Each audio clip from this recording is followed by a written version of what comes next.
Hola a todos. Hoy vamos a sumergirnos en una historia personal, realmente. Bueno, fascinante. Es un relato lleno de encuentros cercanos, de revelaciones que la fuente llama cósmicas y hasta de misiones interplanetarias. Así es. Vamos a analizar a fondo el testimonio de Marcelo Larín. La idea es, pues, desentrañar un poco las experiencias que cuenta, ver qué temas se repiten y, bueno, reflexionar sobre qué implican estas afirmaciones tan extraordinarias, ¿no? Claro, porque ¿qué pasa cuando esa línea entre lo, digamos, espiritual y lo extraterrestre se vuelve tan difusa? Esa es una pregunta clave aquí. Exacto. Vamos a explorar un relato que, según nos cuenta la fuente, arranca con vivencias que él mismo describe como sueños, pero sueños muy transformadores. Ajá. Y llega hasta interacciones que él sí considera físicas, directas. Y culmina en lo que parece ser una colaboración constante con supuestas entidades no humanas. Un viaje que, según él, le redefine la identidad y su propósito de vida. Totalmente. Es una narrativa de vida que, al menos como él la cuenta, cambia todo su paradigma. Bueno, empecemos por el principio. Marcelo Larín, él nació en El Salvador, pero se crió en México. Menciona que desde muy joven tenía como una inquietud espiritual. De hecho, cuenta que se fue a México siendo menor de edad justamente por eso, por una búsqueda de conocimiento espiritual. No era que le interesaran los ovnis en ese momento. Y ese punto es importante, ¿eh? Que su motivación inicial, declarada al menos, fuera esa búsqueda interna, espiritual. Claro. Eso le da un marco diferente, ¿no? No es alguien que desde el principio estuviera buscando ovnis. Y creo que eso influye en cómo él interpreta después todo lo que le pasa. Totalmente. El primer evento así, impactante, que narra, ocurre en Ciudad de México. Cuenta que estaba dormido. Ajá. Y de repente percibe un resplandor muy, muy fuerte. Y ve a dos seres, como de pura luz. ¿Seres de luz? Sí. Dice que intentó taparse, cerrar los ojos, pero que la luz como que lo atravesaba todo. Qué impresión. Y entonces estos seres lo tocan. Y en ese instante, ¡pum!, aparece, según él, en el volcán Popocatépetl. Wow, una teletransportación instantánea o algo así, y en un estado que él al principio describe como no del todo físico, ¿verdad? Exacto, él lo encuadra más bien como en sueños, al principio. Ahí, en el Popocatépetl, dice que ve una fogata. Una fogata. Y uno de los seres de luz le entrega un objeto, algo parecido a un cetro, dice él, después de pasarlo por el fuego. Lo recibe, siente que vuelve a su cuerpo, y despierta. Él mismo lo cataloga así, como un primer contacto en sueños. Fíjate qué interesante cómo él mismo hace esa distinción, ¿no? En sueños.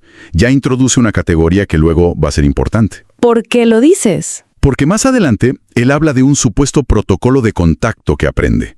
Entonces, esta primera experiencia, aunque muy fuerte, él mismo la marca como no física en su clasificación inicial. Entiendo, pero la siguiente que cuenta, esta fue en Monterrey, cerca del Cerro Topo Chico.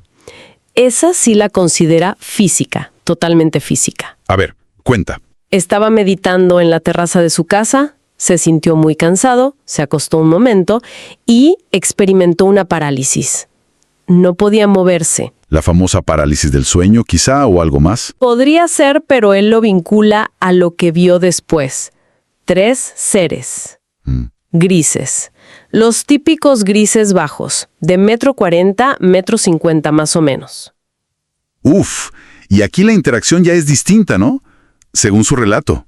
Muy distinta. Describe comunicación mental, directa. Dice que estos seres le preguntaban una y otra vez, ¿qué quieres? ¿Qué quieres? ¿Qué quieres? ¿Qué pregunta? Insistente, ¿no? Sí. Él cuenta que primero responde, pues lo obvio, ¿no? Moverme. Claro. Pero como le siguen preguntando, él reflexiona. Como que va más adentro y piensa en la razón de fondo por la que estaba ahí. ¿Por qué se había ido de El Salvador? Y justo en ese momento, uno de los seres le lanza, así lo describe, le lanza una esfera, como un orbe, directo a la cabeza. ¿Una esfera a la cabeza? Sí. Describe una sensación como de iluminación interna. Ve imágenes, letras que no conoce. ¡Wow! Y luego los seres desaparecen. Él se queda, pues imagínate, confundido, asustado. dudando si fue real o no. Claro, es que suena muy fuerte. Pero aquí viene algo que para él fue crucial, ¿verdad? Una especie de confirmación externa. Justamente. Eso es lo que para él cierra el círculo. Cuenta que unos días después ve en las noticias en la tele un reportaje. ¿Sobre qué? Sobre ovnis. Que unos vecinos habían grabado ovnis esa misma noche justo sobre el Cerro Topo Chico en su misma colonia. No me digas. Para él, eso fue la prueba de que el encuentro con los grises y la esfera había sido real, físico. Y esa esfera de conocimiento, como la llama, se vuelve, central en todo lo que cuenta después. Es que fíjate el contraste que él mismo establece, ¿no? La experiencia con los seres de luz que él etiqueta como onírica. Versus esta otra, con los grises, que él considera física, con comunicación mental y sobre todo con esa corroboración externa, la noticia.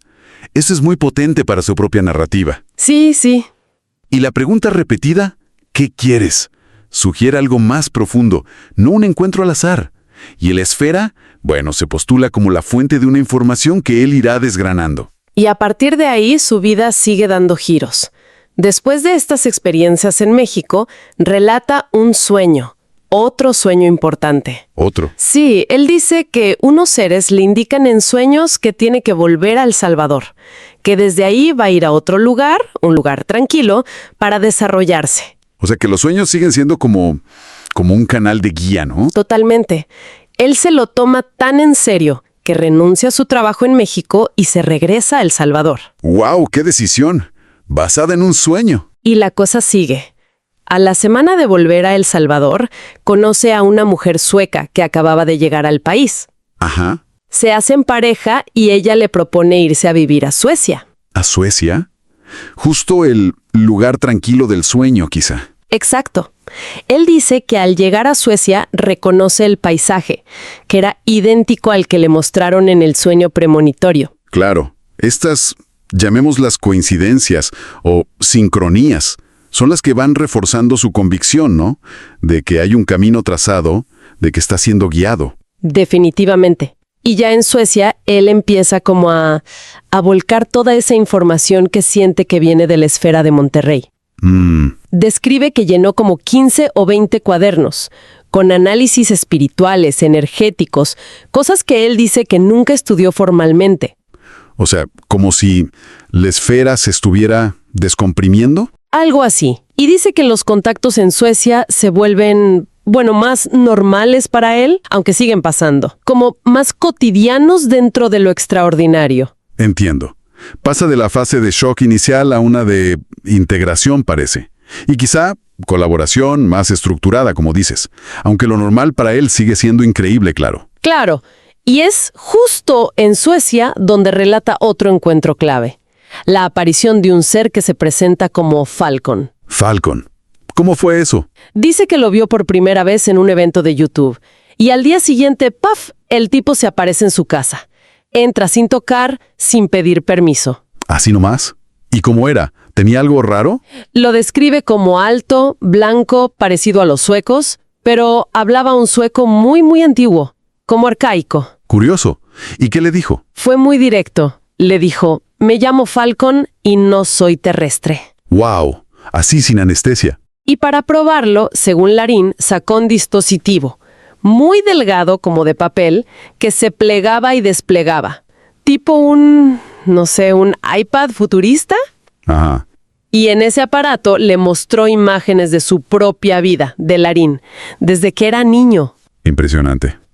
Aquí Falcon ya entra como un mentor, ¿no? Como alguien que viene a explicarle cosas. Exactamente. Ese parece ser su rol. Y es Falcon quien le empieza a dar como los conceptos clave para que Larín entienda todo lo que le está pasando.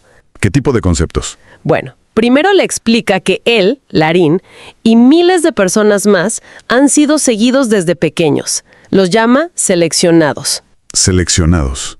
Suena fuerte. ¿Seleccionados para qué?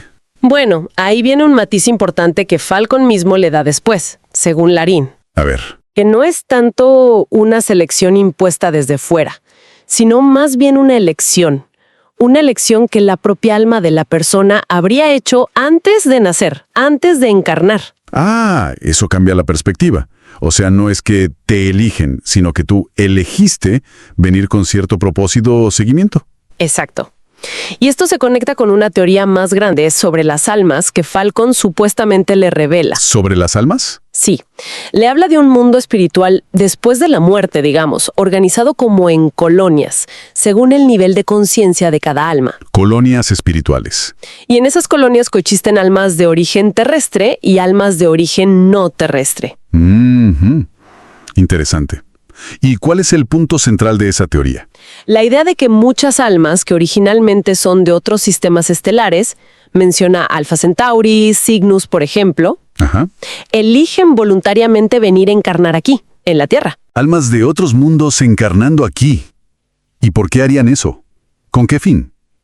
Según lo que le explica Falcon, habría como dos razones principales. Vale. La primera, venir a buscar aquí, en la Tierra, soluciones a problemas que tienen en sus propios planetas o civilizaciones. Soluciones que, por alguna razón, solo se pueden encontrar o desarrollar aquí. Curioso. Buscar soluciones terrestres para problemas extraterrestres. Y la segunda razón, ofrecerse como voluntarios, para ayudar a la Tierra, para darle un empujón evolutivo, ya sea en filosofía, espiritualidad, ciencia, tecnología. Y la fuente original, la entrevista, menciona figuras históricas como, Jesús, Buda, Tesla, Einstein, como posibles ejemplos de estos voluntarios cósmicos, ¿no? Sí, el propio entrevistador añade a Henry Ford. Es una idea que intenta, reinterpretar la historia humana, ¿no? Como si figuras clave fueran en realidad almas avanzadas o no terrestres en misión. Cambia bastante la perspectiva histórica, sí. Es audaz. Y Larín detalla también las características que, según Falcon, tendrían estas almas no terrestres encarnadas. ¿Cómo cuáles? Para identificarlas, digamos. Un sentimiento muy profundo de no pertenecer del todo a este mundo. Como de ser extranjero siempre. El sentimiento del no encajo. Exacto. También la tendencia a ser la oveja negra de la familia, el rebelde, el que cuestiona todo. Y algo que llama nostalgia cósmica, como una añoranza rara que les da al mirar las estrellas, un deseo de volver a un lugar que no recuerdan bien. Tiene sentido dentro de esa lógica, claro. Y Larín obviamente se ve reflejado en ese perfil. Totalmente. Él acepta esa idea de que tiene una misión, que la eligió antes de nacer. Y desde ahí, todos los contactos y la guía que recibe los ve como un acompañamiento para que no se olvide de esa misión. A veces con empujoncitos, dice. Claro, todo encaja en su nuevo marco de realidad.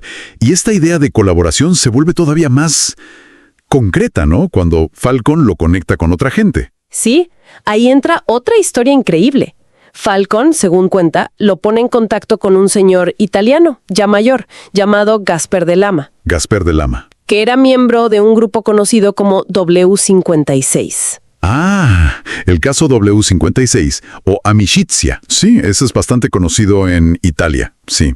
Se habla de un grupo grande, como 150 humanos. Eso dice Larín, ¿sí? Que desde los años 50, desde 1956, colaboraron directamente con extraterrestres.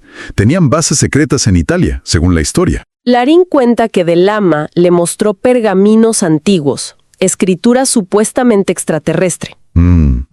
Y le explicó el propósito de esa colaboración W56, que era muy particular.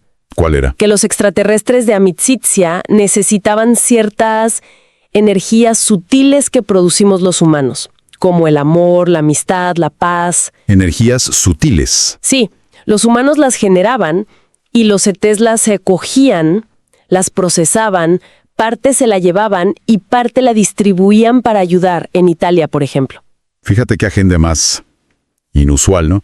Un intercambio basado en emociones, en energías psíquicas, no en tecnología o minerales. Exacto. Pero la historia de W56, según Larín, también tiene su lado oscuro, un conflicto. ¿Ah, sí?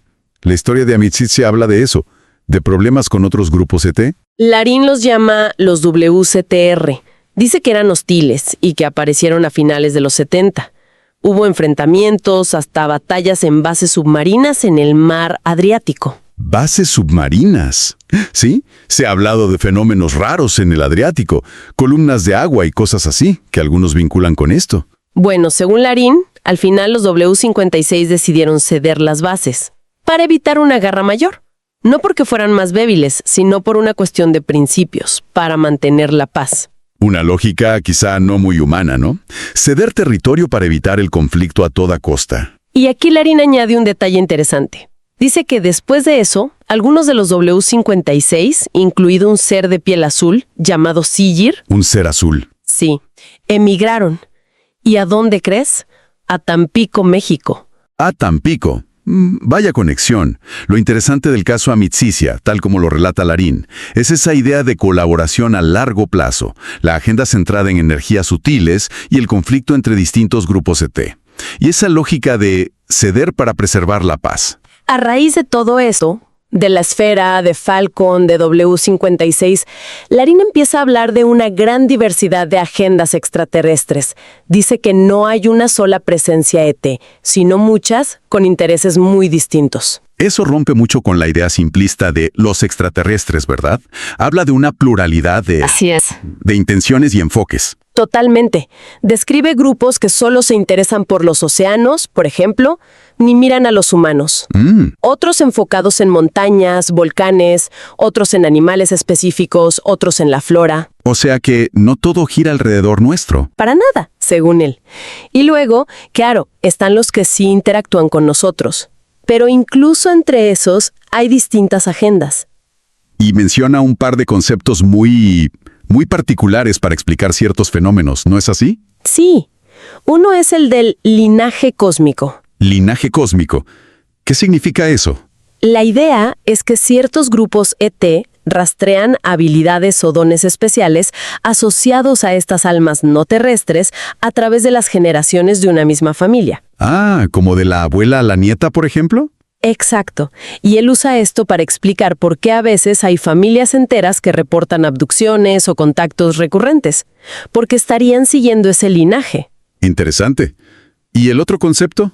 El otro es aún más extraño. Habla de seres que describe como insectoides. Insectoides. Sea de una persona para realizar misiones en otros cuerpos o realidades. ¿Cómo que toman prestada la conciencia?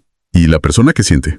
La persona lo vive como un sueño muy, muy raro, extremadamente vívido, como si estuviera en otro cuerpo viviendo otra vida por un rato. Uf, qué complejo. Todo esto dibuja un panorama de presencia ET muy diverso, ¿no? Con motivaciones muy variadas. Muy variado, y también menciona una división entre ellos, como dos filosofías o enfoques distintos hacia nosotros. Ah, sí.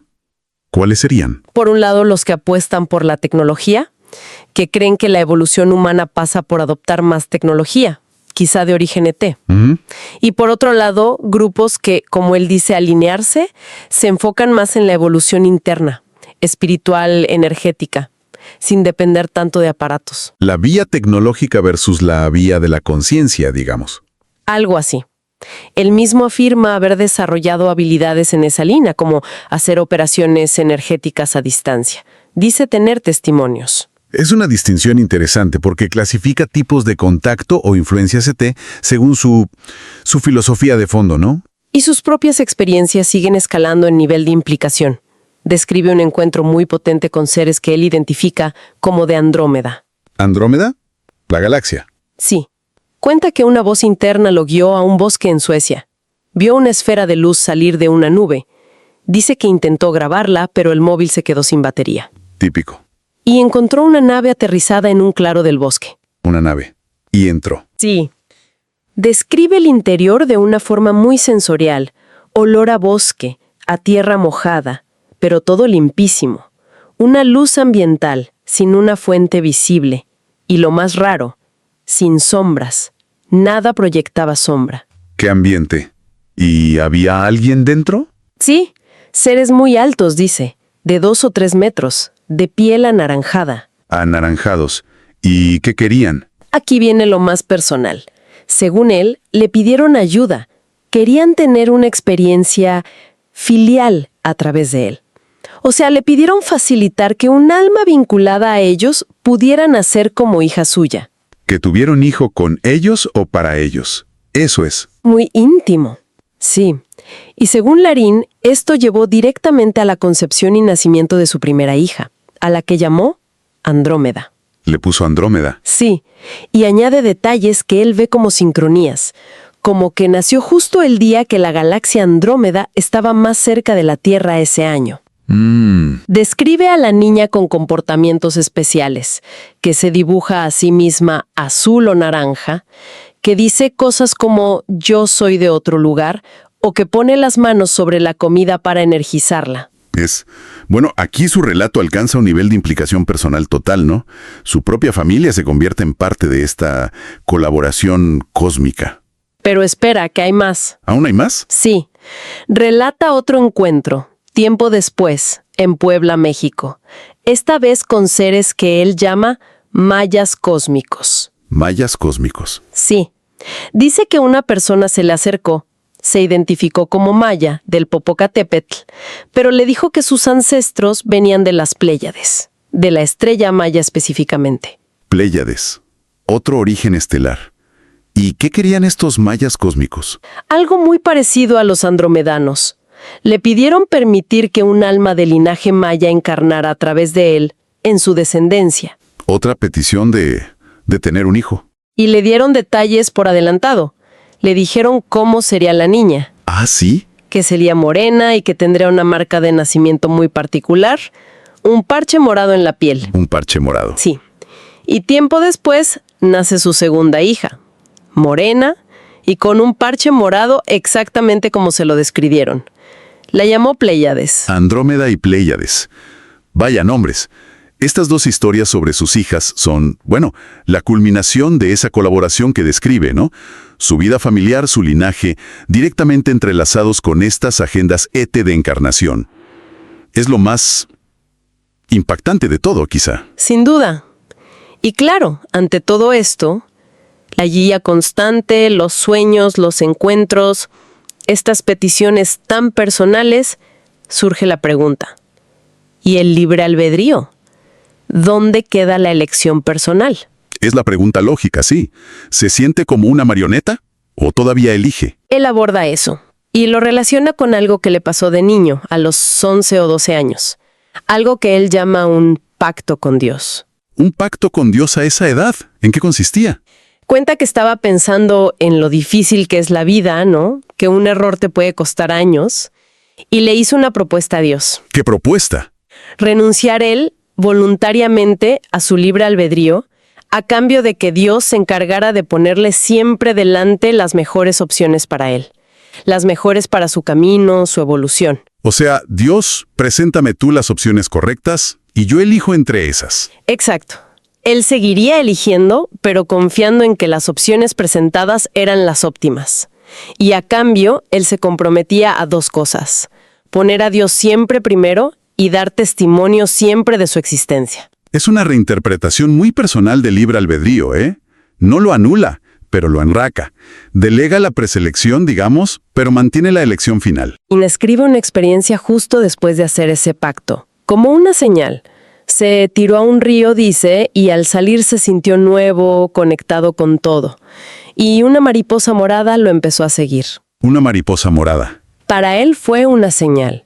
Y dice que su viaje ilegal a México, poco después, donde sintió mucha protección y no tuvo problemas, fue como la primera prueba de que el pacto estaba vigente. Entiendo. Ese pacto infantil se vuelve entonces como la clave de bóveda de su visión del mundo. Le permite reconciliar la guía externa con su sentido de elección. Claro, él diferencia entre las grandes opciones de vida que ve como presentadas por Dios bajo ese pacto, y las propuestas concretas de los ETs, donde él afirma que sí decide, que dice sí o no. Es como una humildad inteligente, podría decirse. Reconocer la dificultad de la vida y pedir ayuda superior, pero manteniendo un grado de agencia. Interesante. Y ya para ir terminando, en la entrevista original, él comparte algunos consejos prácticos, claves que dice haber aprendido, sobre todo del grupo W56, para salir de la Matrix, como él lo llama. Los consejos finales. Siempre son interesantes porque resumen la filosofía práctica que extrajo de todo esto, su manual de vida post-contacto, digamos. El primero es, más presencia espiritual, menos enfoque material. Dice que la felicidad y lo que necesitas no vienen de acumular cosas, sino de la conexión interna. Ujú.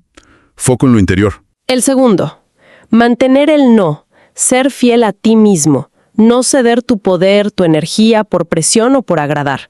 Dice que esa coherencia, ese saber decir no, es la base para poder desarrollar otras cosas, como la cocreación.